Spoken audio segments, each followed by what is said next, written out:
Welcome to a new episode of Outside the Panels with your host, Johnny the Machine Hughes.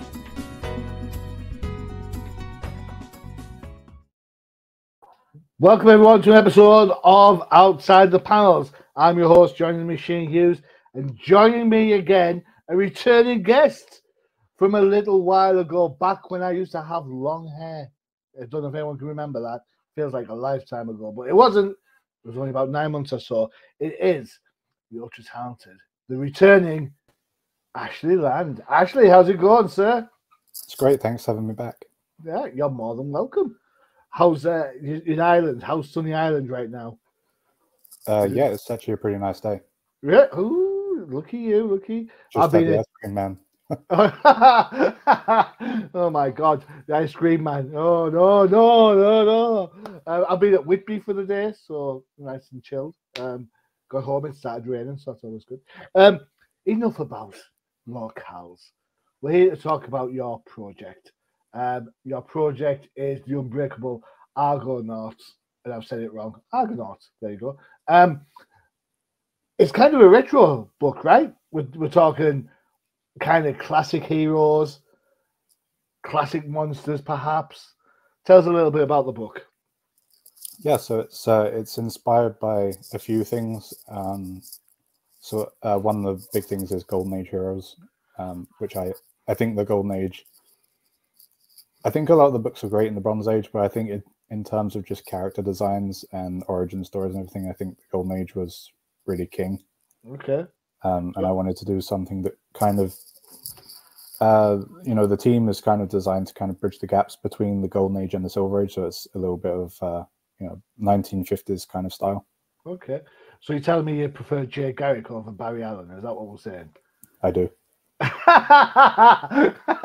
Well, fair enough. I'm kind of on you. I'm with you on this one. Everyone talks in my neck of the woods. Everyone's like, "Oh, it's Barry Allen or Wally West." I'm like, "Dude, you've forgotten Jay Garrick." So does that mean you prefer Alan Scott over Hal Jordan? Yeah. That's a closer one though, because it's they're very so you got the Flash, and the two Flashes are they're still similar types of books, but with Green Lantern it becomes a completely different book, so it's not as fair as a comparison. That's true. I mean, at one point, Alan Scott's dog got more fan mail than Alan Scott did. So, also, I'll let you know a little secret. I'm not a big Hal Jordan fan. I think he's probably the worst Green Lantern. Never mind the best one. But More of a John Stewart guy. No, I'm more of a Jessica. I like Jessica. Yeah, Jessica's got a pretty big fan base, hasn't she? Yeah, I don't know why she's been done bad over the last few years. But I liked that book with her and Simon. I thought it was great fun. Yeah. There's so many different ways it could have gone, and it just ends up throwing out into outer space. It just didn't work. By Sam Humphries, wasn't it? Yeah, Sam Humphries' book. Yeah, good call. Good memory. Look at you. Green Arrow is always Green Arrow. He hasn't changed pretty much, apart from his maybe beard and stuff. Trying to think. It's interesting we talk about DC characters when we talk about Golden Age, just because predominantly, other than probably Namor and a variation of a Human Torch, there's not many Marvel characters made it from the Golden Age, right? Yeah, I mean, there's a few that were not the big ones anyway. There's like Human Torch, where it's not really, it's another completely different character. And who else was it? You had I know there was a character who was like the precursor to the original Ghost Rider. I don't remember his name. Okay. Because what was it? Carter Slade was the original Ghost Rider. See, you should be on the old timers. Those guys love their old comic books. The Sam Elliott character in the movie. All right, okay. He was. I think it was in the 50s or the 60s. He had Carter Slade, but before that, there was another, masked cowboy kind of character at Marvel. Wow. I don't remember his name. Hey.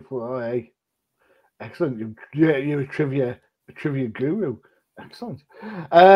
You have an Indiegogo for your book. There is a nice trailer on there, so we're going to have a quick look at that before we digress even further into the realms of DC's back catalogue. Let's see where we stand. So you're currently you currently sit at £1,213. You are based in Ireland, so this is going to be, there's no transfer of rates on this. So based in Ireland, yeah, fixed goal of 1,450. So you're 82% of the way there. That's pretty good already. You've got, at the time we're recording, just under 3 weeks. How do you? That's pretty good going, isn't it? Yeah. Yeah. Cool. Pretty hopeful. Pretty hopeful. Excellent. Okay, let's have a look at the trailer. Let's see what we can do with this. Ooh, there we go. Is it playing? Yeah, it's a little bit silent for the first 10 seconds. I should have trimmed this a lot better. It's all right.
Wow.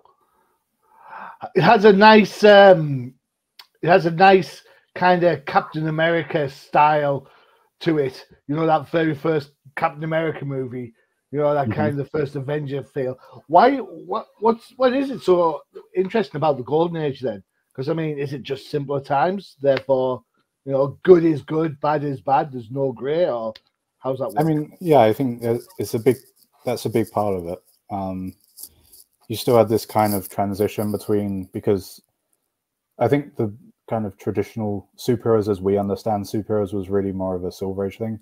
Okay. And so in the Golden Age, you've got this kind of interesting, like a mesh of genres, where there's like science fiction's there and action's there and adventure, and I think that at least in more modern comics, you kind of, you know, everyone's based in a city.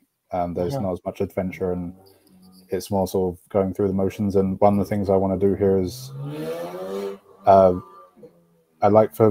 so Greek mythology is a big influence on me. Sorry about that.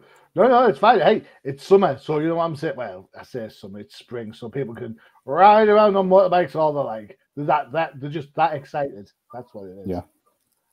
But yeah, I think the Golden Age, I mean, simpler times is definitely a big part of it, because it's just everything feels a lot more. The world feels bigger, you know. Yeah, I guess that, and I suppose from a social point of view, you get to write without the distractions of certain social commentaries that kick around. You don't have to worry about AI for a start. Hopefully. Yeah, I mean, you don't feel that kind of need to comment on things the way that, you know, for like the big two, where they're writing stories that are supposed to be in real time, and so they make everything feel topical, and in making it feel topical, it feels kind of dated. Yeah, that's good. That's a really good point. In fact, you could put a book with so much pop culture references or social references in about 5 years' time. People are going to read this and think, "What the hell is this all about?" To be fair, I think that now in some of the Marvel books, but that's just a me thing. What can I say? DC forever. Yeah, I'm a big DC fan as well. He says wearing a Doctor Strange t-shirt. Well done. In my defense, it was a Christmas present. Oh, that's fine. That's fine. I'm all right with that. Yeah, I've got. I say I'm a DC fan, and behind me, I've got. Whoops, the other side. I've got a Miss Marvel cover and the Black Cat poster up there. So I get it. People buy your stuff. That's cool. I always get it at work where people say, "Oh, I can see by your tattoos." And I've got like Batman and Justice League tattoos all over. Mm-hmm. Oh, I can see by your tattoos. You must really like all those Marvel movies. And that's when I have to thump somebody. You've got some big creators. You've got Yannick. I can't pronounce his surname. Yannick. Yeah, you go on your main cover. We're using this as our backdrop for the show. How do you manage to get Yannick? He's a big guy. He's a big name, man. I just found him on. I think it's actually kind of a funny story because I had like because it's the first issue, so I really wanted someone, who I liked and who would stand out and who people would go like, oh, I know that guy. And I had a short list of people who I was messaging. Yannick was near the top. And I sent Yannick a message on Instagram. I think it was Instagram. And I don't know why he didn't see it. And I thought, I'm going to try him somewhere else. So I tried him on Facebook. And he actually saw the one on Facebook and he goes, oh, sorry, I missed you on Instagram. And so if I hadn't gone back, I probably wouldn't have gotten Yannick. But he was pretty down for it and just went for it. Cool. Can't argue with that, can you, really? Persistence pays off. The comic is full color. First issue is 32 pages. There is going to be an ongoing series with a little bit of luck. Let's see what else I can show you. We can have a look at some of the art. We'll have a look at your Indiegogo page, and that way we can see everything on there, and people can have a look and see what they think. He says, pressing the wrong button straight away. There we are. That looks like where I'm at. The wonders of technology, yeah? Here we go. Right. So, as I said earlier, where we at the top, 12.13 over 14.55. So, there or thereabouts. Have a look at the packs and the perks at the moment. So, this your cast of characters you've got going on here, yeah? Yep, that's cool. the universe as it stands at the moment. Oh, as it stands at the moment. All right. Is there a clear divide? Is this guy the last of the good guys, and everyone to the right as we're looking, are they the bad guys? No, I commissioned Gino Rich Parada. Oh, okay, cool. I asked him to just have like a nice big, everyone, all the heroes and the villains all at once, all together. Yeah, and see what happens. Excellent. Cool. There's a fantastic cover that I like. Run through the characters from this cover then. So who's the young lady in the purple? That's Dynamo. She is she's a speedster, but she's more in the Jay Garrick side of things than in the Barry Allen. So she's not breaking the speed of light or anything. She's just very, very, very fast. Okay, cool. I think when you start breaking time barriers, I think the character loses something on that. Yeah. Because it's like there's no real threat anymore. It's like, oh no, I've missed last night's Apprentice. I know what I'll do. I'll go back in time and watch it. Or something of those ilk. All right. Who's this guy back here with the anchor? That's Phantasmo. He's actually a I think I mentioned last time I was on. There's going to be two timelines that I'm going to explore. There's this one, then there's a Victorian era. All right, okay, cool. Going to try and run as a backup. Okay, is the Victorian age the kind of the preceding to this, or is it just separate entirely? Yeah, it's set before this. It's in the same timeline. Right. And so there's going to be a team of Victorian heroes who are kind of the precursor to these guys. Okay, so then this team's version of the Justice Society, then practically. Sort of, yeah. Yeah. Cool. And Phantasmo was on the original team. He got murdered. And he came back, and he's sort of bound to Earth until he can figure out who killed him. Holy Randall Hopkirk deceased. Okay. Who's the guy behind him with his lightning bolt chest going on there? That's Thunder. He was an archaeologist during the Second World War. He went on the North African campaign. Okay. Went to Egypt and found an ancient amulet, and the amulet gave him super strength and super speed and all that kind of thing. So he's kind of like this universe's Superman then, or Black Adam, that type of thing? Yeah. Okay. Sort of. I would, in terms of his strength, I'd peg him more Owlman. All right, okay. Yeah. So, that kind of, Golden Age Superman type strength. Yeah, cool. So he's not pushing planets around yet? No. Isn't this Rocketeer type dude? That's Crimson Eagle. I sort of based him on, Chuck Yeager. I don't know who Chuck Yeager is. He was a test pilot in the if you've seen The Right Stuff, that's about the American space race. Right, okay, right. He was one of the sort of like the real life Maverick. Okay. And he's kind of based on that, and his backstory is that he was testing this suit. It was going to be like the new big thing for the military, and then the jet age comes in, and they kind of see it as obsolete when you're looking at the new jet fighters, and so they decide not to go in that direction. He steals the suit and becomes a hero with it. Oh, of course, why wouldn't you? King Kong. That's Aurelius. And so we're going to have there's a heroic gorilla and there's a villainous gorilla, and they're both kind of were like brothers as they were when they were young. They were kind of like brothers. They were being transported to a circus, and they fell off the back of a truck, and they found a swamp that was contaminated with chemicals, and they drink from the swamp, and the more they drink from it, the more intelligent they become, and they start to be able to speak, but they go through very different paths in life, and so one of them comes out as a hero, one of them comes out as a villain. Okay, cool. I like that. Some yin and yang going on. This guy looks mysterious. That's the Raven. He and Dynamo are actually a husband and wife team. Okay. And his backstory is he's kind of like in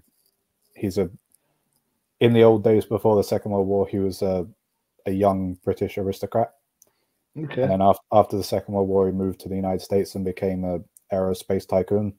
Mm-hmm. And so he's the inventor, and he's the one who gives the team the funding and the gadgets and the jets and everything like that. Did he help create Crimson Eagle's rocket pack then? Or is that just No. No, okay. Unrelated. I thought there was a tie in there. I was like, ooh, okay. And this guy in the foreground? That's Mandrake. The way I think of him is he's kind of like so he came home from the Second World War, and he still wanted to be a hero, and so he keeps on his military uniform. The way I think of him is he's kind of like if the Punisher aspired to be like Captain America, and so he's like he's still like that kind of hard-boiled vigilante, but he knows he shouldn't kill, so he doesn't kill. He uses non-lethals, but he's okay. Like a very, if you could imagine like an amalgamation between Punisher and Captain America. Okay. Cool. Excellent. Who's your favorite? Oh, that's that's like saying which kid are you sending to college? Yeah. I don't care. Oh man. Which one I'll tell you what then, which one do you have the most fun writing and planning for? Oof. It would probably be Crimson Eagle. I think he has the best potential for solo stories. Okay. He's actually got his own backup, so he's the first of the team to have a solo story. Oh, okay, cool, excellent, good call. Are these the bad guys per chance? Yep. This is Rich Parada's villain cover. All right, so this is the brother you were talking about. Yeah, that's Gigantora. The simian sibling. Mm-hmm. You can use that alliteration. Feel free. Okay, Crossbones. What's his deal? The skeleton. That's green. That's the Green Ghost. He's a kind of do you know like the old kind of saying that for an advanced species, their technology would seem like magic to us. Right. Yeah. And so the idea here is he was. So if you look down the bottom right corner, you've got Dr. Venus, who's this super intelligent Venusian scientist who's the last of his kind, crashed on Earth, and he did an experiment on this green ghost that reanimated him using like a special what would you call it? Like a special element from his planet. And so to us, it seems like magic, but it's actually this high-tech science at work. Yeah. Cool. And this must be the leader of the bad guys, is it? That's Major Morozov. He's a Soviet, special operations major. And my thinking there is that he's like he's so crazy, but he's so effective that the Russians won't let him operate in Russia. And so they give him like a little budget, and they say, go out into the world and just sow chaos. It's funny because we started off saying right at the start how working in the golden age type of environment means that you don't have to worry about social settings. But we've got a Russian leader, and there's obviously the stuff going on across the Ukraine right now. Is that just like serendipity working against you for that then? No, unrelated. I had the I had the idea before the invasion. So okay, that's fair enough. Cool. All right, let's have a look at some of the art. We saw some of this on the trailer. It's very what's the word I'm looking for? It's very European. It reminds me very much of those kind of like British comics, like Battle and stuff like that. Yeah. Was that the vibe you were going for? I mean, it's a little bit of that. It's a little bit of like if you ever read the Bronze Age All-Star Squadron. Yeah. Inspired a little bit like by that as well. I like the kind of Bronze Age interpretation of the Golden Age, if that makes sense. Okay. Well, it's funny because I've got a raft of those All-Star Squadrons. So isn't that where Power Girl made her first appearance? Yeah, I think so. Yeah, because she was originally on the JSA, wasn't she? Got that one. It's where Huntress made her joint first appearance. Got that one as well. So yeah, I don't know how I ended up. I think what happened was I bought a bunch of Justice Society books on eBay without looking at what was coming, and because I just wanted the Justice Society books, and these were packaged in with them. I was like, oh, interesting. There's some dark stories in that series, wasn't there? Yeah. But then, if you asked me, I'd buy Justice Society over Justice League any time of the week and twice on me too. Absolutely. I mean, I really like the stuff that they're doing now with the Justice Society if they could get shipped on time. But Jeff Johns loves them, so cool. So then we have some action going on. That's Crimson Eagle. Yep. I'm liking that. It's just. I'm going to say this. I don't mean this in a negative way, so please don't take it this way. I like how straightforward it is. Yeah. You know what I mean? It's not. Don't get me wrong. I like the current. Excuse me. I like the current kind of like splash pages and the really big characters that sit in the middle of a page, or the way that the panels can bend around and all that sort of stuff. And when you look at it and you see it, and it blows your mind the first time, like, wow, that's fantastic. But then when you see it for like the 30th time, you're like, oh yeah, fair enough, it's pound design. There's something nice and straightforward about this. Is this when you wrote the book actually? Is this kind of how you wanted your artist to frame it? Did you give that direction to keep it simple, or did you? Yeah, I mean that is basically what I'm going for.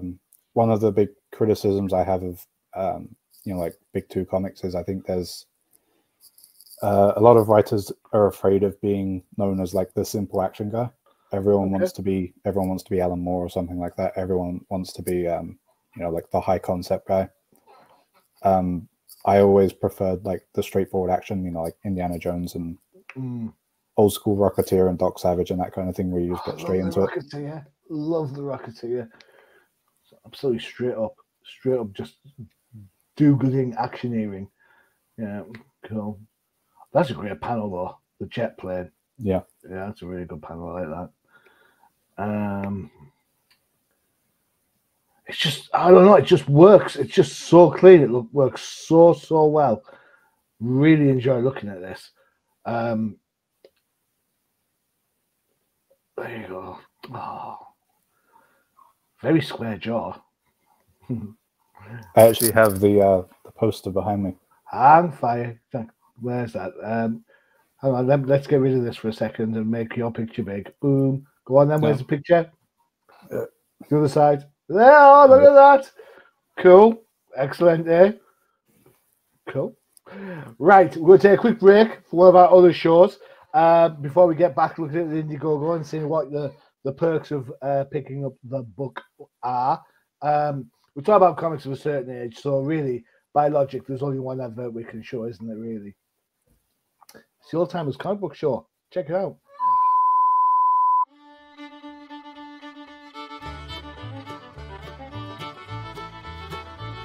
Do you want to find out what makes the professor do his happy dance? Check out the Old Timers Comic Book Show, only on the UCPN. Short but sweet, it's the Old Timers Comic Book Show, where the hosts aren't old, but the comics most certainly are.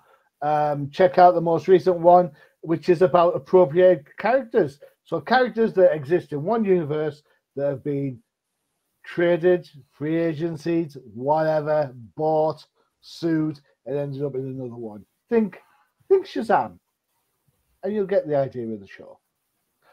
Shazam's not in it though. You have to find some other stuff to think about. Just saying. All right, here we go. Let's have a look at the perks. So it's interesting looking at Indiegogo for a change because I get a lot of Kickstarters. So Indiegogo, it's like, ooh, you know, Kickstarter don't pay me any money to promote the stuff. So, you know, Indiegogo's equally fine.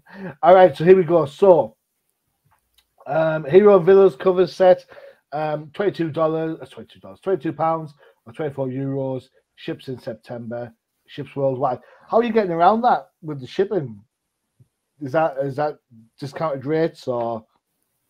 Because I mean, I would think the shipping must be the kind of most prohibitive thing when it comes to buying crowdfunded comic books. Yeah, I mean, I'm hoping to handle everything myself. You know, from like printing locally and then shipping locally. I've shipped to America and worldwide a lot, and I don't know how it is for the UK. I know in the US it is quite expensive, but Irish shipping is pretty cheap.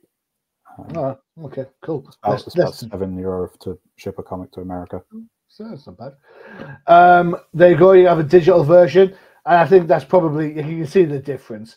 You've got three claimed for the actual print version, and they've got 33 claimed for the digital. I think that's just three for the Heroes and Villains set. Sorry, I apologize. Yeah, and then but 33 claimed for the first issue. So I think that shows you that, you know, there is a marketplace for digital. And I've said this many times. I don't mind dropping money on for a Kickstarter or an Indiegogo or a crowdfunding thing. What I do mind is I'm having to pay like $25 to get the book shipped over to me. Yeah. Obviously, getting shipped to the UK is probably not going to be as much. That's fine. Where are we at? You've got the Yannick Paquette cover, £13 or €15. See, I don't know. I'd probably get that one. Is it Dynamo? You said her name was. Dynamo's the woman, yeah.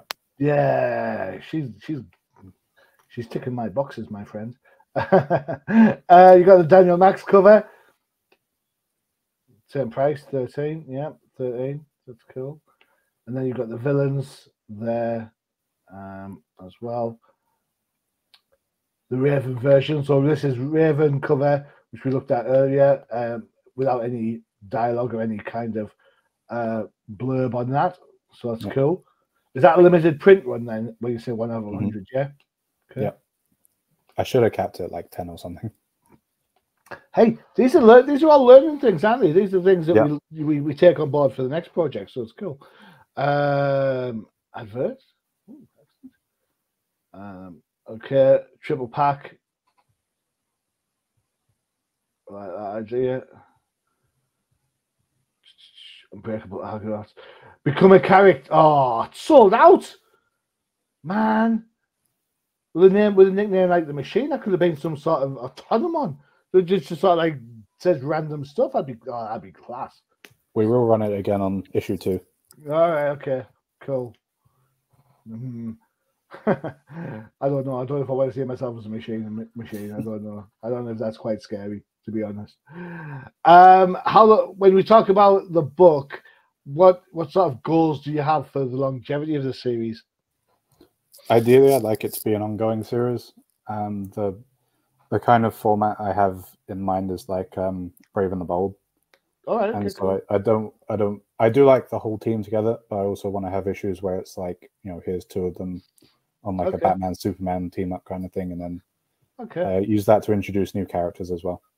Well, do you remember the old school Justice League and Justice Society books? It would be a case of the whole team would be together and then would split off in different variations to tackle certain parts and then meet up together for like the big climax. It would be the kind of like the bookend of the story, isn't it, really? So I love the Brave and the Bold as well. One of my favorite comics. Yeah, it's one of my favorite series. Yeah, it's just absolutely.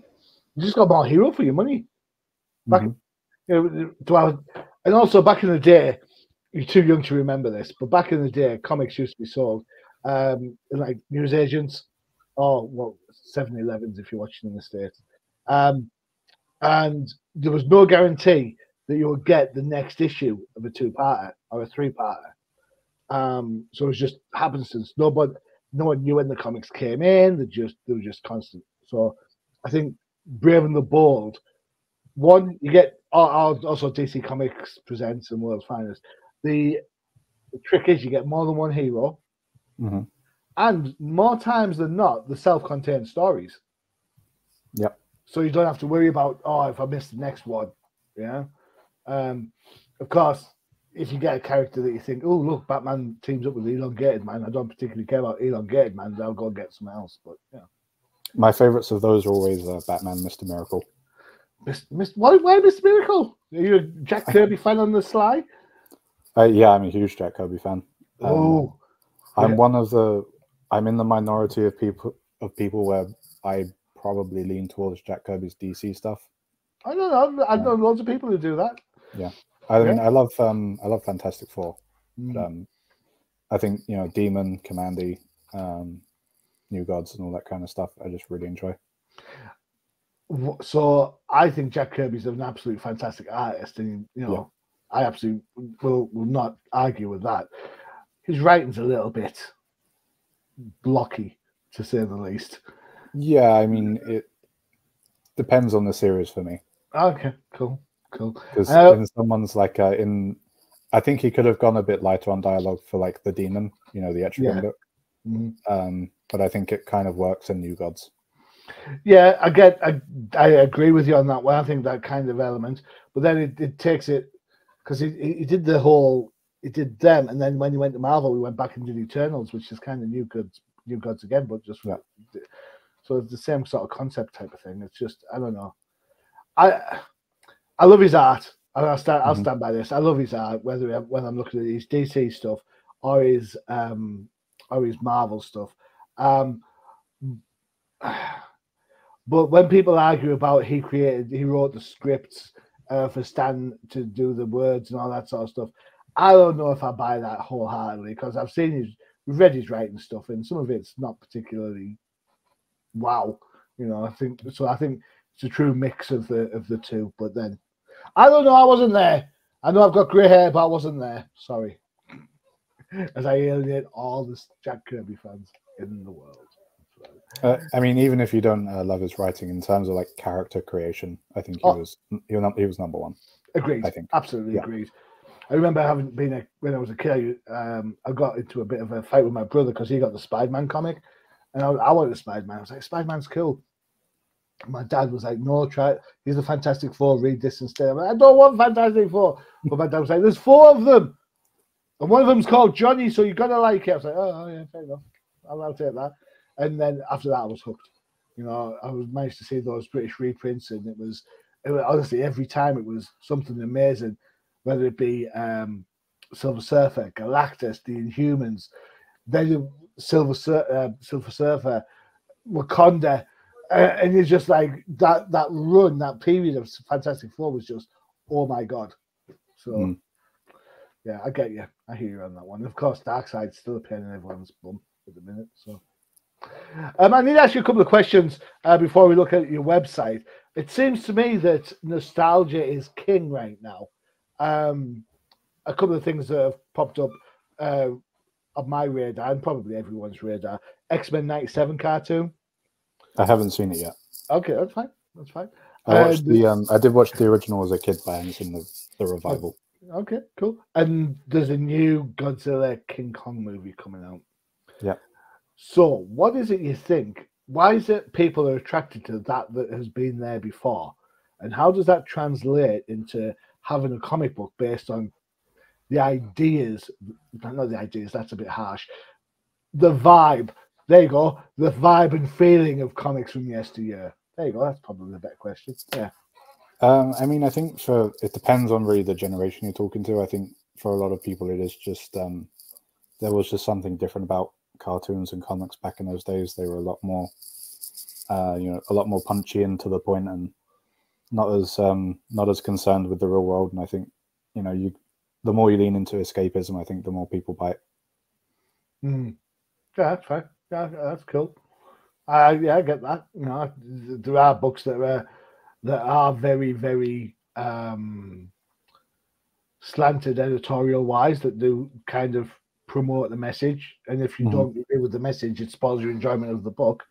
Well, part of that I think is probably because the readership of comic books, I would know it's an older generation. I was reading comic books when I was 7. I was 7 or 8, or even maybe younger. I didn't need, I suppose I didn't need a comics code, but it was there, I suppose. But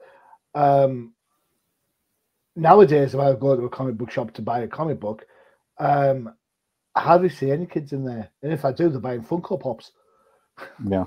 So, yes, I'm talking to you, Forbidden Planet. Sell more comics. No Funko Pops. It is, when I'm in there, it's usually like the 20-something crowd that's in there, and 20s and up. The last time I saw kids in a comic book store, it was right around the time that the first Wonder Woman came out.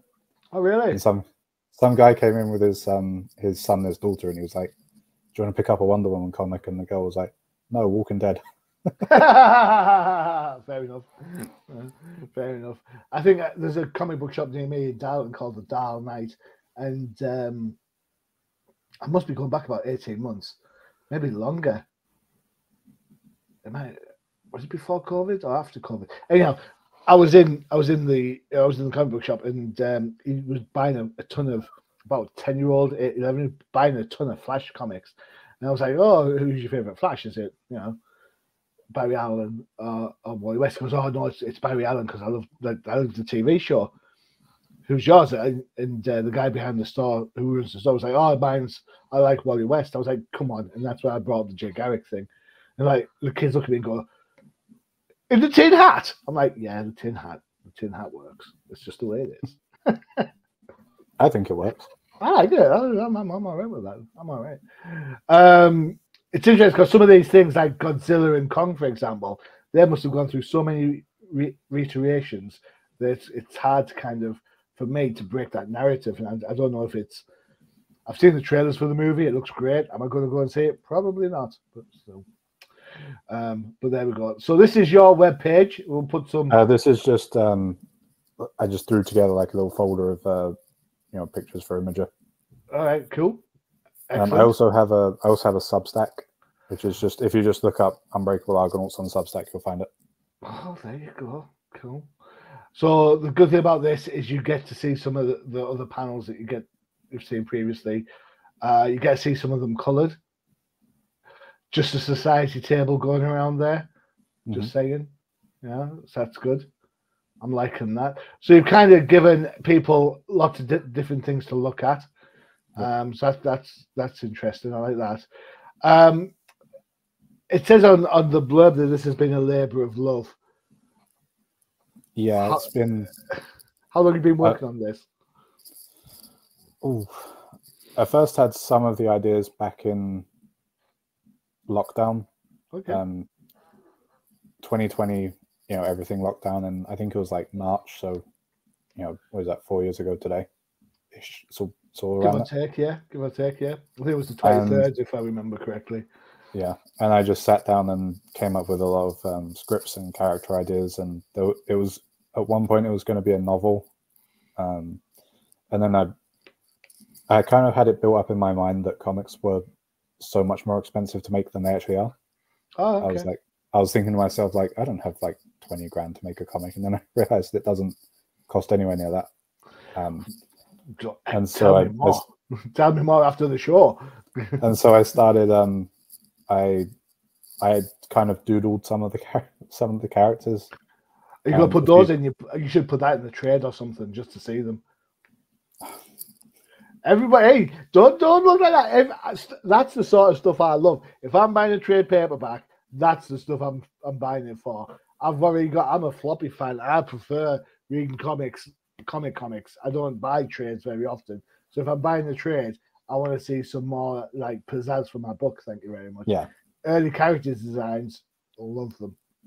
And so I had some of those, but everything was kind of disconnected. I didn't really know what to do with any of them. And then early 2022, I decided to push everything together and make a universe out of it. And I thought everything.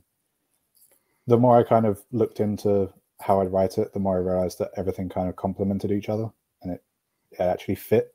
Which before I was kind of worried that it wouldn't all fit because they were all kind of different concepts, but I reworked them and found that everything does actually kind of mesh quite well. Sweet. So yeah, and Concept officially started hiring concept artists in late 2022. Came up with some actual, professional looks at the characters, and production started in 2023. Sweet. So how far along are you in completed issues? Issue 1's done? Issue 1's almost done. Almost done. It's going to be 32 pages. We've got 26 pages drawn. So okay, cool. So I saw I saw September 24 delivery. I saw that earlier. Cool. Excellent. Well, I'm glad you put the pieces together, Ashley. I've got to say, I'm really excited about this. So if you want to keep up to date with the project, you can follow Ashley over on that's that one. You can follow Ashley on Twitter, there it is, or X if you want to be, Generation X about it. It's always Twitter. That's the way it is. Get with it. That's cool. If you want to check out the project itself and put a bid in, a pledge for one of the perks, one of the books, you can check it out over there. That is your short form. There you go. How nice is Ashley to you guys? Normally we get a link that's this long.